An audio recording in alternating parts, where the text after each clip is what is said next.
नीटच्या परीक्षेमध्ये जो काही घोटाळा झाला त्यानिमित्त संपूर्ण देशभरात विविध आंदोलनं सुरू आहेत आणि त्या आंदोलनाचे पडसाद संपूर्ण देशभरात विविध ठिकाणी उमटत आहेत. आज तसाच एक मोर्चा जो आहे तर तो रत्नागिरीत निघाला होता.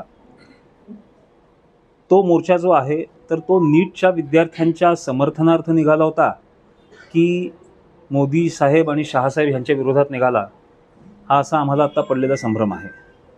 आम्ही शिवसेना भाजप कधीच ह्या लाठीमाराचं समर्थन लाठीचार्जचं समर्थन कधीच केलेलं नाही. पण ह्या मोर्चाकडे बघितलं असता, आज रत्नागिरीत जो मोर्चा निघाला त्याच्याकडे बघितलं असता, हा मोर्चा जो आहे हा संभ्रम निर्माण करणारा होता, हे महत्त्वाचं आहे. तिकडे जंतर मंतरला जेव्हा दिपकेंनी जेव्हा हे आंदोलन सुरू केलं तर त्याच्यामध्ये त्यांच्या समर्थनार्थ जे भाजप शिवसेनेच्या विरोधातले सर्व पक्षीय नेते जे आहेत त्याच्यामध्ये माननीय शरद पवार साहेब असतील, माननीय उद्धव साहेब असतील, मनीष सिसोदिया असतील, अरविंद केजरीवाल असतील, त्याच्यानंतर शबाना आझमी असतील, अशा अनेक मंडळींनी तिथे त्यांना समर्थन केलं होतं. पण ऑलरेडी ह्यांचे सर्व पक्ष जे आहेत तर ते ऑलरेडी संपलेले आहेत आणि हे पक्ष संपलेले असताना त्यांनी तिकडे ते दिपकेंच्या बाजूने किंवा ते वांगचूक जे आहेत तर त्यांच्या बाजूने त्यांनी तिकडे समर्थन केलं होतं.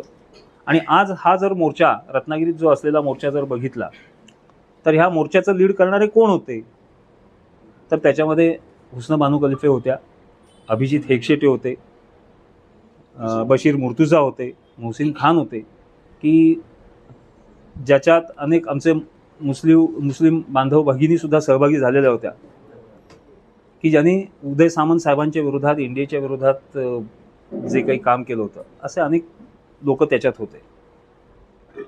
सर्वात ह्याच्यात वाईट गोष्ट एवढीच आहे की रत्नागिरी जिल्ह्यातल्या अनेक संस्थांनी, शैक्षणिक संस्थांनी जबरदस्तीने त्यांच्या विद्यार्थ्यांना इथे आणल्याचं आमच्या निदर्शनास आणलं आणि ही सर्वात वाईट गोष्ट आहे. त्यामुळे आम्ही जमलेले सर्व जे आता भाजपा शिवसेनेचे सर्व पदाधिकारी आहेत त्यांनी माननीय कलेक्टर साहेब, माननीय मुख्य कार्यकारी अधिकारी, माननीय SP साहेब यांच्याकडे ह्याची सखोल चौकशी करावी या निमित्ताने आम्ही पत्रसुद्धा आम्ही देणार आहोत. सांगण्याचा उद्देश एवढाच आहे की अशा संस्थांवर ज्यांनी जबरदस्तीने विद्यार्थ्यांना आणून ह्या मोर्चामध्ये सहभागी व्हायला सांगितलं, अशा संस्थांवर कडक कारवाई झाली पाहिजे असं आम्ही पालकमंत्र्यांच्या वतीने फोर्सफुली आम्ही ह्या सगळ्या माननीय अधिकाऱ्यांकडे सांगणार आहोत आणि त्या संस्थांवर कारवाई झाली पाहिजे अशा आग्रहाची विनंती करणार आहोत. हां, कालचं मी प्रेस कॉन्फरन्स ऐकली. त्या प्रेस कॉन्फरन्समध्ये ही एक मागणी होती. दुसरं असं होतं की सामंतांच्या विरोधकांनी मोर्चे काढला, असं स्वरूपाचं हे होतं. तर मी सांगू इच्छितो की ह्या सगळ्या मोर्चात म्हणजे इतके लोक, इतका वेळ चालला, जो 3 तास सगळा हा चालला, त्याच्यात सामंत साहेबांचं कुठे नावही नव्हतं, कुठेही नाव नव्हतं. म्हणजे त्यांचं साधं नावही नाही कुठे, म्हणजे त्यांच्याबद्दल वाईट बोलायचा संबंध येत नाही. सामंत साहेबांचे आमचे संबंध खूप चांगले आहेत. म्हणजे माझं व्यक्तिगत पातळीवर बघितलं तर माझे त्यांचे खूप चांगले संबंध आहेत. इव्हन नवनिर्माण शिक्षण संस्थेशी त्यांचे संबंध आहेत. तुम्ही अनेक वेळा ऐकलं असाल की ते म्हणतात की हे कॉलेज माझं आहे. अनेक आरोग्य शिबिरापासून, अनेक ह्याच्यापासून आम्ही त्यांचं, कारण हे एकमेकाला, सामंत साहेब म्हणजे ते शासनाचे प्रतिनिधी आहेत.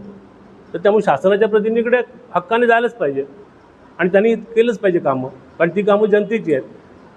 व्यक्तिगत काम कोण करून घेऊन जात नाही आम्ही कधी त्यांच्याकडे. भाग नंबर 1. दुसरं म्हणजे असं मला म्हणणं आहे की ही जो त्यांनी आक्षेप घेतला आहे ना, हे मला वाटतं एक प्रकारे सामंत साहेबांना अडचणीत आणणारीची प्रेस कॉन्फरन्स आहे. म्हणजे ही प्रेस कॉन्फरन्स एवढी लीक झाली, एवढी व्हायरल झाली की एका बाजूला असं वातावरण तयार झालं की सामंत साहेब ह्या मोर्चाच्या विरोधात आहेत. अशा पद्धतीचं हे सगळं वातावरण का करण्यात आलं मला माहिती नाही, पण असं झालं आहे.